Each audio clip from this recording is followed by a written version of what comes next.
Je suis pas le premier à me pencher sur ce sujet-là. Il y en a qui réfléchissent à ça, qui cogitent à ça. Il y en a dans Acrimed. Il y a des syndicalistes qui réfléchissent à ça. D'ailleurs, en écrivant, j'avais discuté avec un collègue de la CGT, de mon bureau, qui m'a suggéré quelques termes, comme par exemple le mot contrainte familiale dans un entretien d'embauche.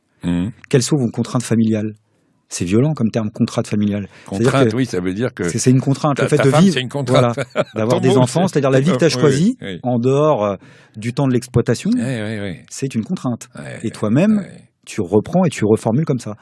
Ma vie personnelle est une contrainte pour l'employeur. Et je l'assume en tant que tel. Et l'idéologie dominante passe par là. Enfin, Orwell l'avait vu avec 1984, la création des Neuf Blancs.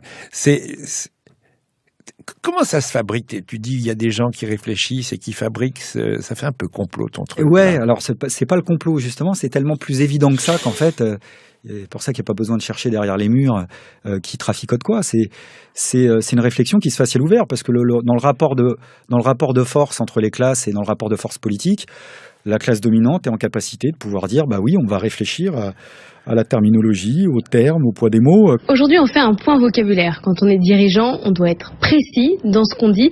Il y a des mots qui sont interdits, il y a des tics de vocabulaire, puis il y a des mots qui sont vraiment issus des manuels de management. Alors par exemple, en 2016, on ne dit pas mes salariés, mais on dit mes collaborateurs. Ça, c'est la base. On ne dit pas je vais vous donner des trucs impossibles à faire et vous allez vous battre pour un résultat totalement inconnu. Dans les années 90, on aurait dit un défi. Aujourd'hui, on dit un challenge. Ça passe mieux. Pour motiver ses troupes pour ce fameux challenge, on n'hésite pas à utiliser un vocabulaire guerrier. On parle de conquête des marchés, de guerre des prix.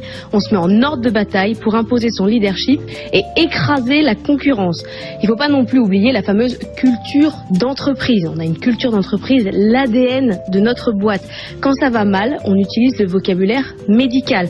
On ne dit pas c'est la crise, on est foutu, mais les marchés sont déprimés, anesthésiés, anémiés. Quand ça va très très mal, on va pas faire un plan social, mais un plan de sauvegarde de l'emploi.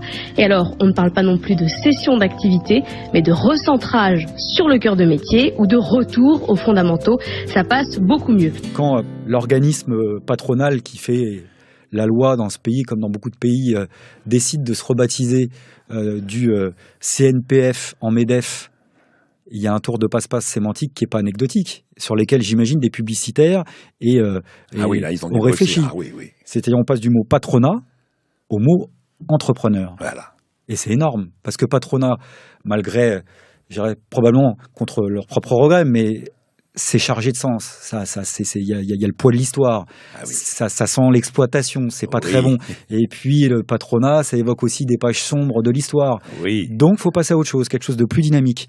Et on nous dit le mot entreprise, le mot entrepreneur, qui est plus qu'un tour de passe-passe d'ailleurs, parce que qui est une vraie opération idéologique dans le sens où, en plus d'adoucir les termes, d'extraire l'exploitation et de le renvoyer le plus loin possible, on fait un espèce d'écran de fumée. Je crois que c'est Bourdieu qui parlait de mot écran, mais je crois qu'on est vraiment là-dedans. L'entrepreneur, tu vas mettre à pied d'égalité l'artisan commerçant ou celui qui a 2-3 salariés à pied d'égalité avec le riche le mec du dirigeant d'une multinationale. Ils sont tous entrepreneurs. C'est extraordinaire. J'ai géré il y a une trentaine d'années une boîte de 40 personnes. Je peux vous dire que c'était l'enfer. Et quand je vois les adhérents qui sont en général des toutes petites entreprises, vous savez, essayez de créer une entreprise un jour. Moi, je demande à chaque fois, les gens qui ne croient pas, je leur dis, écoutez, monsieur le député, monsieur le ministre, madame la journaliste, créez votre entreprise. Essayez de créer 1 emploi ou 2 emplois du secteur privé. Essayez, et vous allez voir, je suis sûr, dans 3 mois, vous serez adhérente du MEDEF. J'en suis sûr. Et voilà, le tour est joué, et ça joue. C'est-à-dire que le grand patronat, comme il aime la sous-traitance, il sous-traite aussi politiquement. Donc c'est en général pour nous vanter les mérites de la nécessaire bataille pour la compétitivité ou de lutter contre le coût du travail. C'est rare qu'en live, on ait les gros poissons du CAC 40. On nous envoie en général des représentants de PME, de petites entreprises, qui se croient vraiment solidaires de ce grand monde entrepreneurial.